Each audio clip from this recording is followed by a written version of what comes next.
चलो इस चिल्लपों पर चलते हैं जिसमें ट्रंप और जेलेंस्की शामिल हुए। और आई कभी भी बोरियत नहीं, कभी भी बोरियत नहीं। चलो स्क्रीन शेयर बदलते हैं। मैं ये सब नहीं खेलने वाला, हालांकि ये बहुत मनोरंजक है। मतलब जब मैंने पहली बार यह शीर्षक देखा तो मैंने सोचा कि वे थोड़ा बढ़ा चढ़ा रहे हैं बस नाटक बनाने के लिए, और मैं सोच रहा था ओह वे बस ट्रंप को एक बड़बोले की तरह दिखाने की कोशिश कर रहे हैं और ब्ला ब्ला ब्ला। लेकिन फिर मैंने वास्तव में वीडियो देखा और मैं सोच रहा था हाँ नहीं, ये काफी सटीक है। तो यहाँ का शीर्षक है ट्रंप जेलेंस्की ओवल ऑफिस की बैठक चिल्लपों में बदल जाती है। हाँ, तो मैं यहाँ लगभग 6 मिनट के निशान पर शुरू करने जा रहा हूँ। हम यहाँ कुछ क्लिप देखने जा रहे हैं और फिर मैं आपको अपने विचार दूंगा, और ये आप लोग मुझे टिप्पणियों में बताएं कि आप क्या सोचते हैं। हमने तुम्हें बेवकूफ राष्ट्रपति दिया। $50 अरब आपने अपना सैन्य उपकरण दिया, आप बहादुर मिले, लेकिन उन्हें हमारे सैन्य का उपयोग करना पड़ा। अगर आपके पास हमारा सैन्य उपकरण नहीं होता तो आपने मुझे आमंत्रित किया, आपके पास हमारा सैन्य उपकरण नहीं था, यह युद्ध 2 हफ्तों में खत्म हो गया होता। 3 दिनों में, मैंने ये पुतिन से सुना, 3 दिनों में ये कुछ है, शायद 2 हफ्तों में कम। बेशक हाँ, ऐसा व्यवसाय करना बहुत मुश्किल होने वाला है। मैं आपको बताने जा रहा हूं कि कौन कहता है धन्यवाद। मैंने कहा यह स्वीकार करेगा कि कुछ असहमतियां हैं और चलो उन असहमतियों का निपटारा करते हैं, बजाय इसके कि हम इसे अमेरिकी मीडिया में लड़ने की कोशिश करें।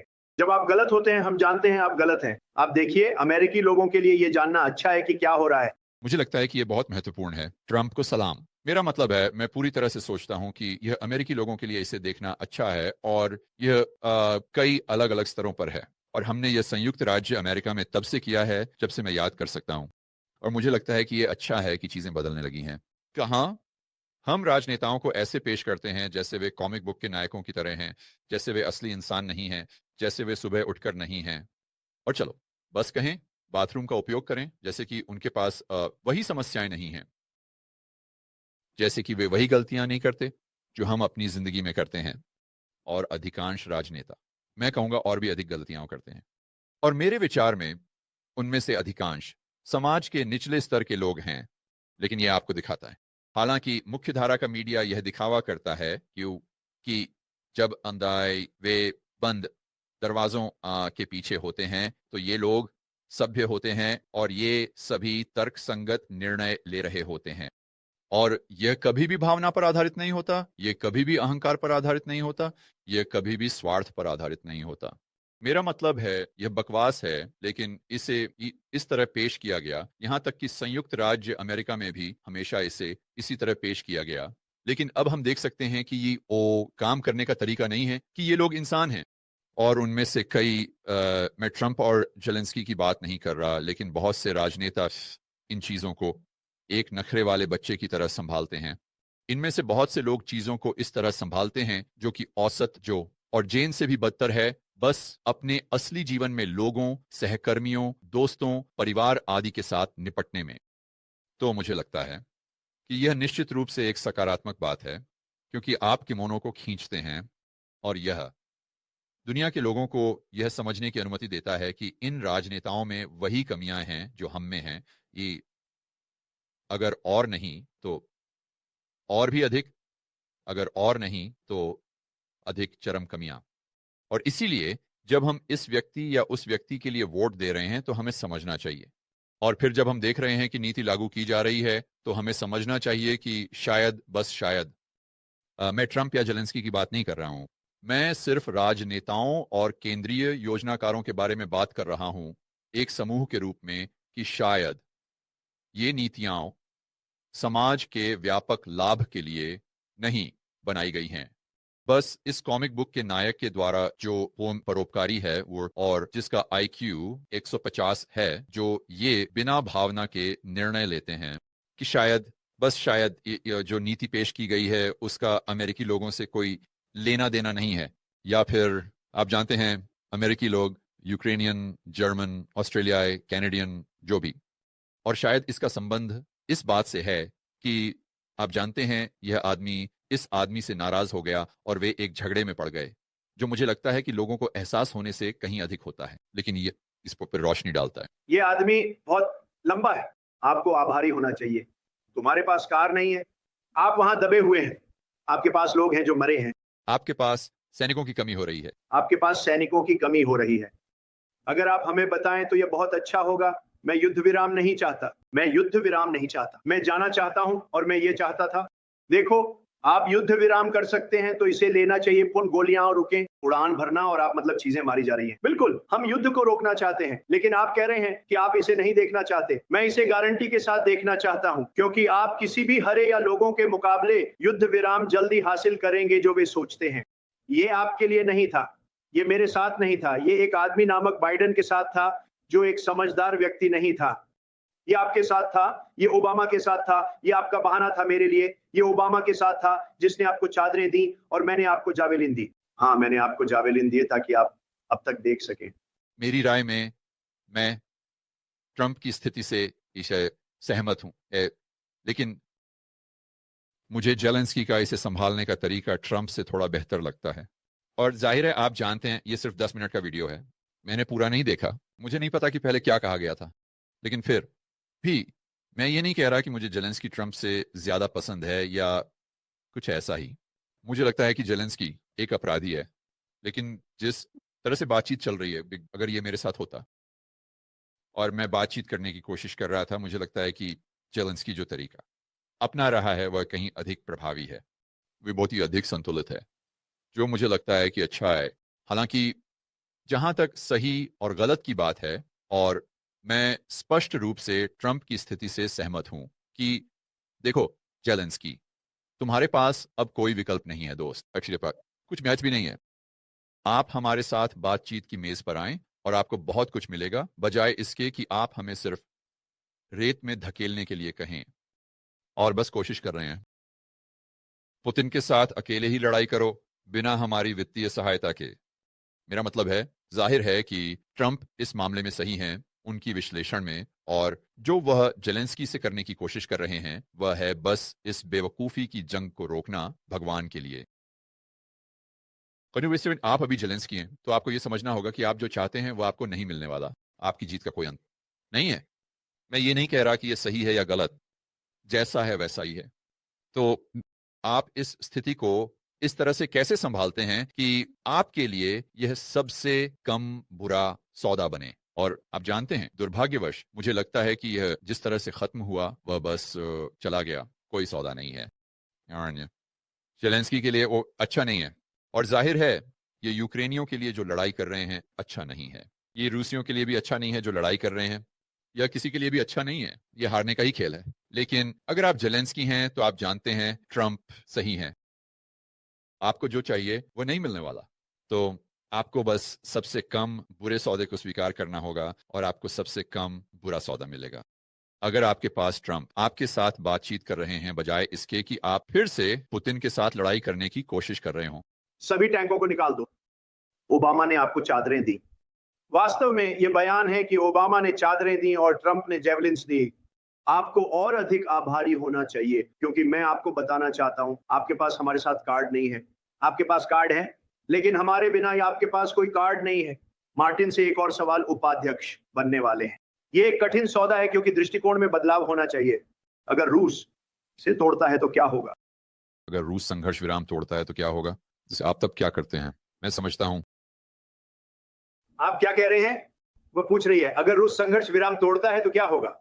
अगर वे ऐसा करते हैं, अगर कुछ भी हो तो, अगर अभी आपके सिर पर एक बम गिरता है तो क्या होगा? ठीक है, अगर उन्होंने इसे तोड़ दिया तो मुझे नहीं पता। उन्होंने बाइडेन के साथ इसे तोड़ा क्योंकि बाइडेन के प्रति उनका सम्मान नहीं था। उन्होंने ओबामा का सम्मान नहीं किया, वे मेरा सम्मान करते हैं। मैं आपको बताता हूं, पुतिन ने मेरे साथ बहुत कुछ सहा। उन्होंने एक नकली जादूगर की खोज का सामना किया जहां उन्होंने उनका और रूस का इस्तेमाल किया। क्या आपने उस डील के बारे में सुना है?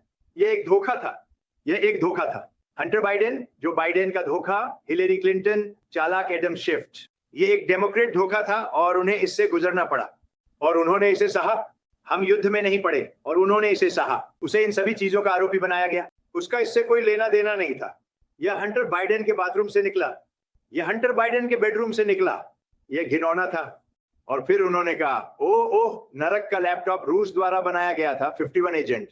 तो अब वह है, मेरा मतलब है, मैं समझता हूं कि वह क्या कह रहा है। वह जो बात कहना चाह रहा है वह यह है कि मूल रूप से पुतिन का ट्रंप मेरे साथ ट्रंप के दृष्टिकोण से बाइडेन या ओबामा या ऐसी किसी चीज के मुकाबले बेहतर संबंध है, इसलिए मुझे नहीं पता कि वह इस डील से पीछे हटेगा या नहीं। मुझे नहीं पता कि क्या वह अपने वादे से पीछे हटेगा, लेकिन उसके साथ ऐसा करने की संभावना मुझसे कम है। किसी और के मुकाबले यह वह बिंदु है जिसे वह बताने की कोशिश कर रहा है। वह बस, आप जानते हैं, एक अलग दिशा में जा रहा है। ओह, जो कि बस ट्रंप है। पूरा मामला एक धोखा था और उसे इसके साथ सहन करना पड़ा। उसे इन सभी चीजों का आरोपी बनाया जा रहा था। मैं बस इतना ही कह सकता हूँ। उन्होंने ओबामा और बुश के साथ डील तोड़ी हो सकती है और उन्होंने बाइडेन के साथ भी तोड़ी हो सकती है। उन्होंने किया, शायद उसने किया। मुझे नहीं पता कि क्या हुआ, लेकिन उसने मेरे साथ डील नहीं तोड़ी। कि वो एक डील करना चाहता है। मुझे नहीं पता कि क्या वो एक डील कर सकता है। समस्या ये है कि मैंने आपको एक कठोर व्यक्ति बनने का अधिकार दिया है और मुझे नहीं लगता कि आप बिना संयुक्त राज्य अमेरिका के एक कठोर व्यक्ति बन सकते हैं। और आपके लोग बहुत बहादुर हैं, लेकिन आप या तो एक डील करेंगे या हम बाहर हो जाएंगे। और अगर हम बाहर हो गए तो आप इसे लड़ेंगे। मुझे नहीं लगता कि ये अच्छा होगा, लेकिन आप इसे लड़ेंगे। लेकिन आपके पास कार्ड नहीं है। लेकिन एक बार जब हम उस डील पर हस्ताक्षर कर देंगे तो आप एक बहुत बेहतर स्थिति में होंगे, लेकिन आप बिल्कुल भी आभारी नहीं दिख रहे हैं। और ये एक अच्छा बात नहीं है। मैं ईमानदार रहूंगा। ये एक अच्छा बात नहीं है। हाँ, तो मेरा मतलब है ये एक अच्छा बात है। मुझे नहीं पता कि ये यहाँ वास्तव में प्रासंगिक है या नहीं। मेरा मतलब है चलो बस हस्ताक्षर करें, एक डील पर हस्ताक्षर करें। आप जानते हैं एक पार्टी अच्छा व्यवहार कर रही है या नहीं, लेकिन मुझे पता है कि ये वास्तव में ट्रंप का मुद्दा नहीं है। यार मुझे लगता है, जैसे मैंने कहा, मुझे जेलेंस्की पसंद नहीं है। मुझे लगता है कि उसने शायद बहुत सारा पैसा धोया है, और आप जानते हैं, कौन जानता है। लेकिन मुझे लगता है कि उसने वहां अपने आप को अपेक्षाकृत अच्छा संभाला। मैं उसे श्रेय देना चाहता हूं जहां श्रेय बनता है। ये एक कठिन स्थिति है। आप जानते हैं, हम ट्रंप से निपट रहे थे और आपको जेडी हालांकि आपके पास मीडिया निश्चित रूप से आपके पक्ष में है, लेकिन मुझे यह पसंद है कि उसने इसे कैसे संभाला। लेकिन मुझे वह परिणाम पसंद नहीं है जो उसने होने दिया, यानी आप वहां बिना डील के छोड़ देते हैं।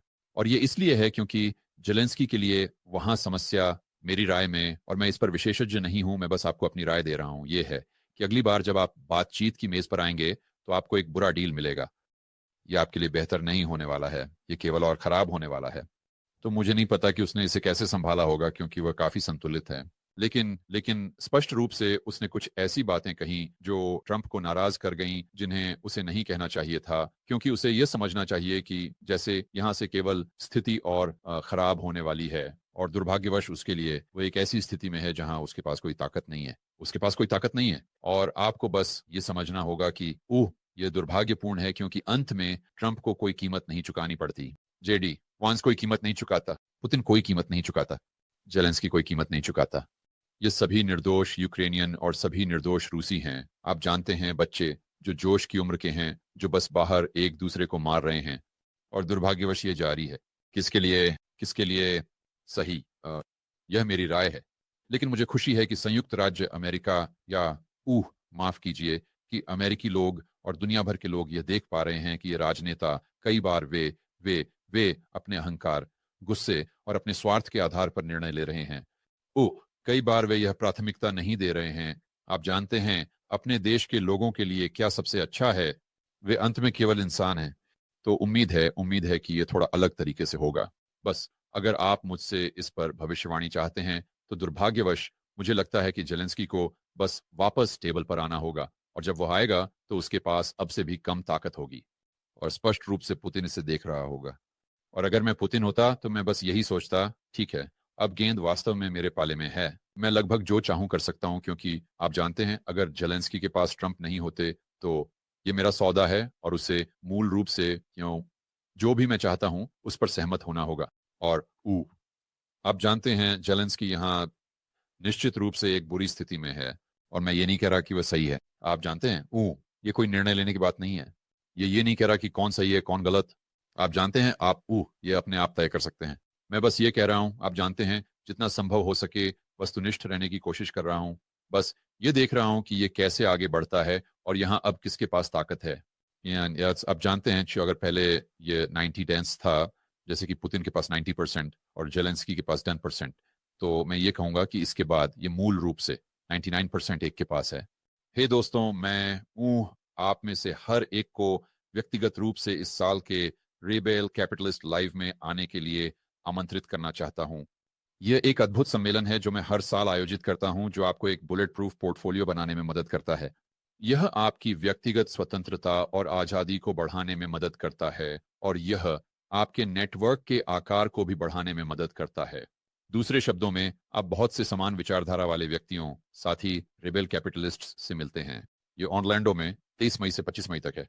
पिछले वक्ताओं में Robert Kiyosaki, Ron Paul, Peter Schiff, Mike Maloney, Lyn Alden जैसे लोग शामिल रहे हैं, बस कुछ नाम लेने के लिए। तो अपने टिकट ASAP प्राप्त करें। और यह जानने के लिए कि इस साल के रेबेल कैपिटलिस्ट लाइव में कौन बोल रहा है, आप इसे देख सकते हैं arebelcapitalistlive.com। और बस एक छोटी सी अंदर की जानकारी, अगर आप अपने टिकट जल्दी ले लेते हैं तो आप एक छूट प्राप्त कर सकते हैं, क्योंकि जैसे जैसे हम कार्यक्रम के करीब पहुंचते हैं टिकट की कीमत बढ़ जाती है। तो इंतजार मत करो, अभी rebelcapitalistlive.com पर जाएं और अपने टिकट प्राप्त करें।